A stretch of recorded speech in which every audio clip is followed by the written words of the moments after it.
Hello everybody and welcome to Phurbank Physics, and today we're going to be doing some OCR A-level revision on projectile motion. So this is a pretty difficult topic, and of course you're going to be needing to revise this. So let's say you've had a hard day at work, you're driving in your lovely car, absolutely beautiful. I mean, look at that, look at those rims, they are just whoa, beautiful. So you're driving at a good little speed, and all of a sudden your neighbour's dog runs out right in front of your road, and bang, you've hit your neighbour. Now, neighbour running out, chasing his dog, he's here. Car's there, it's not ended well. So, neighbour goes flying off, obviously in this shape, because curve, flying through the air at a velocity of 10 meters per second. And now in hindsight, me putting the camera on this side, given I'm left-handed, is a slight issue, but bear with me there. So, first of all, what we want to do is find out basically the initial velocity in each direction. So, what we want to do, first of all, to find on the horizontal plane, you want to do cosine 30, just plug this into a calculator, cos 30 times 10, which should come out to equal roughly 8.6 meters per second. So that's just a rough, I'll just put a note there, that is the horizontal plane.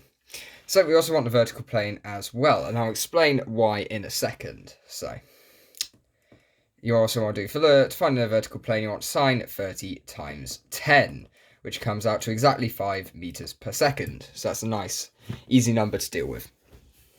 So if you could just quickly take a note down onto your diagram that you've drawn. There we go. So let's say, obviously we want to find out. Obviously, neighbour, he hasn't survived this, if we're being honest. But fortunately, you've served your time in prison because let's say you were speeding. You were doing a bad. This is a life lesson right here. You've served your time in prison and you found a time machine, and now you want to go save your past self.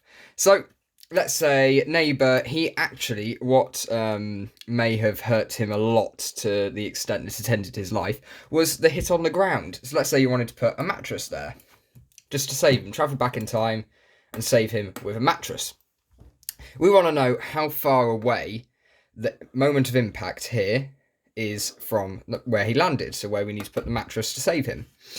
So let's say you go back in time. You've got the mattress, you've brought it, and you're waiting. So we need to know, first of all, where to put the mattress. So to do that, we want to see how long, the first thing that we need to calculate is how long it takes for the man, your neighbour, to fly all the way over here after the impact.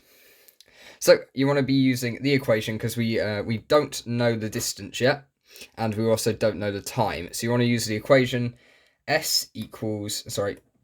V equals U plus AT, and then we can rearrange that to T equals V minus U over A, and that will find us the time. So if we just quickly put those numbers in on the calculator, which is 8.6 minus 0, because the initial velocity is 0, and you have the velocity of 8 here. So already 8.6 in the horizontal plane.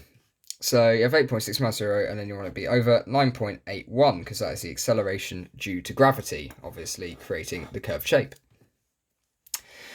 So this number comes out to 0.882, so we'll just go with 0.882 seconds. So then you want to times that by 2, because that is only the time it takes to get to this distance. This is only the halfway point right here. Now this number is useful for the future, because as you'll see as this video goes on. So now we want to times it by 2, which should come out, because obviously that's how long it takes to hit the mattress. So you want it to be times 2, which is 1.765597153 seconds.